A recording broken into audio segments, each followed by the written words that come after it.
Hello everyone, आज हम बात करेंगे क्रिएटिन के बारे में।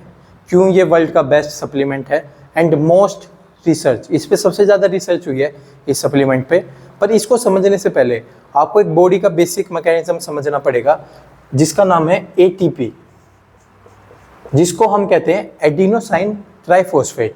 अब इसका काम क्या है कि आपकी बॉडी में जो कोई भी काम हो रहा है, मैं सांस ले रहा हूँ, मेरी सेल्स में काम हो रहा है, हर चीज़, मेरी मसल कॉन्ट्रैक्शन हो रही है, मैं हाथ को मूव कर रहा हूँ, उन सब चीज़ों को एनर्जी चाहिए और एनर्जी ये एटीपी के द्वारा ही मिलती है। अब इसका जब ब्रेक डाउन होता है एटीपी का, जब भी कोई बड़े मॉलिक्यूल से हम उसको ब्रेक डाउन करेंगे जिसको कैटाबॉलिज्म कहते हैं, उसमें एनर्जी रिलीज होती है और उसी एनर्जी को बॉडी यूज़ करता है। तो आपको इसको हाइड्रोलाइसिस को समझना पड़ेगा। सो होता क्या है, एटीपी आपकी बॉडी में प्रेजेंट है plus in presence of H2O। जब इसका हाइड्रोलाइसिस होगा तो हमें क्या मिलेगा, ADP। अब इसका कैटाबॉलिज्म हो गया है, अब इसमें हीट या फिर एनर्जी है वो रिलीज होएगी। ADP प्लस एक इनऑर्गेनिक फॉस्फेट प्लस एक हाइड्रोजन का आइटम प्लस एक आइटम नहीं एटम प्लस एक एनर्जी, और इस एनर्जी को हमारी बॉडी यूज करती है। अब ये हुआ हमारा बॉडी का एक हाइड्रोलाइसिस एटीपी का, जिसके अंदर एनर्जी रिलीज हुई और उसको हमने मसल कॉन्ट्रैक्शन में भी यूज करा, इन सब चीज़ों में यूज करा।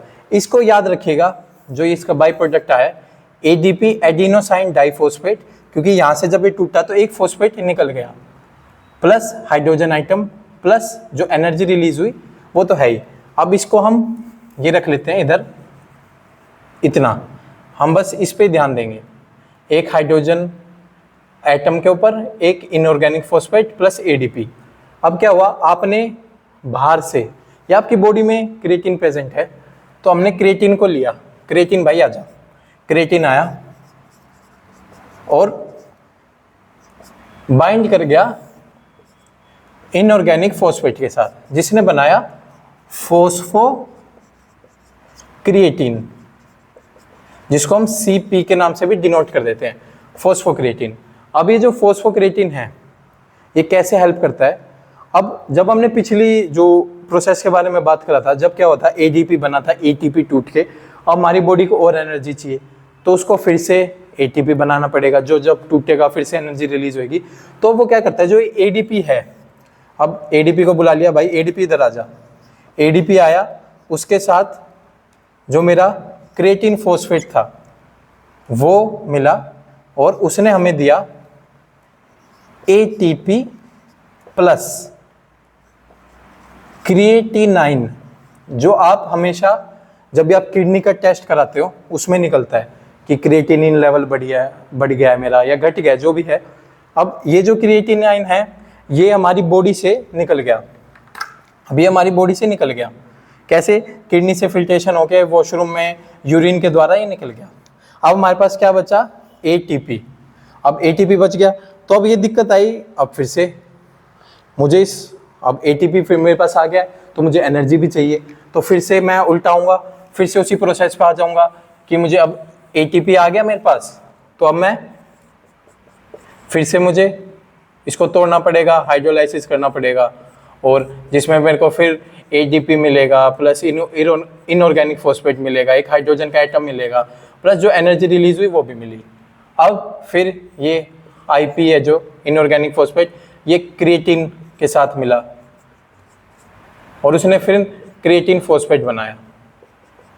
अब क्या हुआ, बॉडी के पास मान के चलो ये 100 ग्राम प्रेजेंट है, और जैसे जैसे मैं बॉडी की एक्टिविटीज़ कर रहा हूँ, हर तरीके की एक्टिविटीज़ कर रहा हूँ तो यूज़ हो रहा है। अब मैंने 10 मिनट एक्सरसाइज करी, इसका वैल्यू रहेगी 50 ग्राम। अब बॉडी बोली भाई साहब मुझे और भी चीज़ों में चाहिए क्रिएटिन, मुझे सेल का भी काम करा ना, बहुत चीज़ें हैं, इसलिए आपको क्या कहता है, लेथार्जिक फील होने लगेगा, आपके अंदर एनर्जी नहीं फील होएगी क्योंकि क्रिएटिन की अमाउंट कम होती जा रही है बॉडी में से। तो अब इसके लिए क्या चाहिए होता है, मैं बाहर से सप्लीमेंटेशन कराना पड़ता है।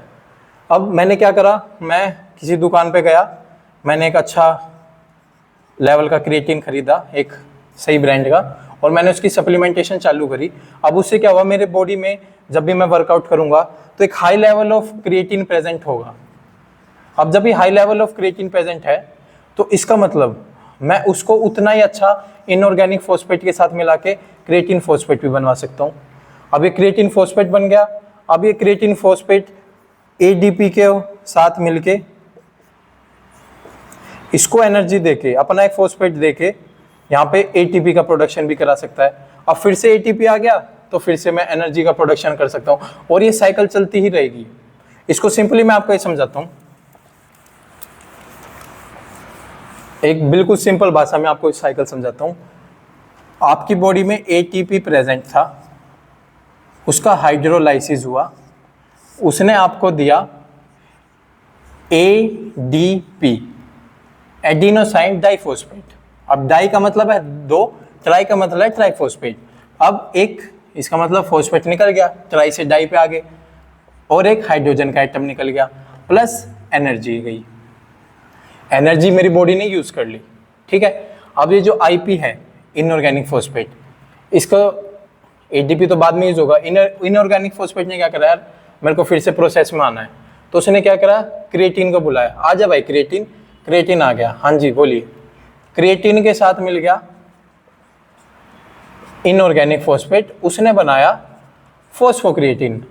अब दोनों भाई मिलके दोनों ने फॉस्फोक्रिएटिन बना लिया।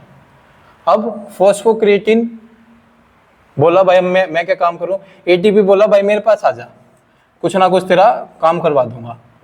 क्रिएटिन फॉस्फेट और एडीपी मिलके फिर इन्होंने एटीपी का प्रोडक्शन कर दिया। अब और एक बाय प्रोडक्ट निकला जो क्रिएटिनाइन होता है, और ये क्रिएटिनाइन किडनी से फिल्ट्रेशन होके निकल गया, यूरिन के द्वारा निकल गया। अब ये फिर एटीपी बच गया, फिर एटीपी आया, फिर एटीपी का हाइड्रोलाइसिस हुआ, और ये सब चलता गया। अब इसमें क्या आपको एक मेन चीज दिख रही है, हमने एक्सटर्नल क्या ले रहे हैं, क्रिएटिन। अब क्रिएटिन ले रहे हैं हम बॉडी में से ले रहे हैं, बॉडी के पास प्रेजेंट था 100 ग्राम, वही बोला कि भाई मैं इतना ही दूंगा, अब तू चाहे बाहर से मंगा ले, मैं नहीं। इसलिए हम इसकी सप्लीमेंटेशन करते हैं क्रिएटिन की, कि बॉडी के अंदर एक लिमिटेड अमाउंट में प्रेजेंट है, तो हमें बाहर से सप्लीमेंटेशन करेगी एनर्जी प्रोडक्शन के लिए। अब मैं इसके आपकी सप्लीमेंटेशन के बारे में बात करता हूँ। वैसे तो अगर आपको एक तुक्का मारना है कि कितना आपको लेना चाहिए, तो 5 ग्राम पर डे के हिसाब से ले लीजिए, पर आपको एक ढंग से करना है। तो जो आपका बॉडी वेट है, मान लीजिए मेरा 100 किलो है, उसको 0.03 से मल्टीप्लाई करके इसमें आपका 3 ग्राम के आसपास आएगा पर डे ले लीजिए। इसमें एक लोडिंग फेज होता है। अगर आपको लोडिंग करनी है क्रिएटिन की अपनी बॉडी में, तो उसमें क्या कीजिएगा कि आपका जो 100 किलो वेट है उसको 0.3 से मल्टीप्लाई कर दीजिएगा। इसका मतलब क्या हुआ, 30 ग्राम पर डे के हिसाब से आप ले लीजिए। ये आपका बॉडी वेट है, ये 0.3 को, और ये आपका कहलाएगा लोडिंग फेज। ये है आपका लोडिंग फेज। अब अगर आप, क्योंकि ये जो सप्लीमेंट है ना, अगर आप वर्कआउट कर रहे हो तो ये थ्रू आउट द लाइफ लेना पड़ेगा, क्योंकि आपको एनर्जी चाहिए वर्कआउट में, आपको पुश करना है, आपको रेजिस्टेंस बढ़ाना है, अपनी प्रोग्रेसिव लोडिंग करनी है, तो आपको ये चाहिए होगा। तो इसको मैं कहूँगा कि आप सिंपल पे जाओ। इससे क्या होगा, एक हैबिट बन जाएगी आपकी, एक हैबिट बिल्ड हो जाएगी कि हाँ मुझे रोज क्रिएटिन लेना है। और अगर आप लोडिंग फेज में जा रहे हो तो इसका 5 दिन का लोडिंग फेज रखना। इस 5 दिन के अंदर 30 ग्राम क्रिएटिन लीजिए थ्रू आउट द डे। ये नहीं कि 30 ग्राम एक ग्लास में गाला और पी गए, ऐसा नहीं करना।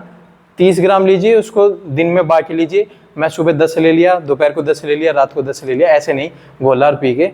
उसमें उसकी कंसंट्रेशन हाई रहेगी बॉडी में, तो कुछ ना कुछ डैमेज कर सकती है। प्लस ये तो आपकी सप्लीमेंटेशन के बारे में बात होगी। इसके बेनिफिट्स के बारे में बात करते हैं कि क्या क्या बेनिफिट्स है। सबसे पहले स्ट्रेंथ इंक्रीज होएगी आपकी, स्ट्रेंथ इंक्रीज होएगी, प्रोग्रेसिव ओवरलोडिंग करोगे, मसल हाइपरट्रोफी होएगी। ठीक है, अब मसल हाइपरट्रोफी हुई, इसका मतलब आपकी बॉडी में एडिपोज टिश्यू या फिर फैट कम होने लग गया। प्लस ब्रेन के जो कॉग्निशन है उसमें हेल्प करेगा। प्लस कई चीज़ों में देखा गया जब आप क्रिटिकल थिंकिंग करते हैं उसमें भी हेल्प करता है। तो वो सब ब्रेन का ही फंक्शन है। प्लस आपके अंदर एनर्जी लेवल को इंक्रीज करेगा, जिससे आपका सोशल लेवल भी इंक्रीज होएगा। प्लस इसमें जो मिथ है कि इससे बाल गिरते हैं, इससे किडनी खराब होती है, ऐसा कुछ नहीं था। पहले आपकी किडनी खराब है तो उसमें इम्पैक्ट ला सकते हैं, और इसका बाल से कोई खास रिलेशन नहीं होता। सो ये एवरीथिंग अबाउट क्रिएटिन, जो भी आपके इसमें मैंने सप्लीमेंटेशन बताया उसकी क्या प्रोसेस होती है, हर चीज़ इसके अंदर था। और अगर आपका फिर भी कोई क्वेश्चन हो तो प्लीज़ मुझे कमेंट में बताइएगा और मैं उसको सोल्व करने की कोशिश करूँगा।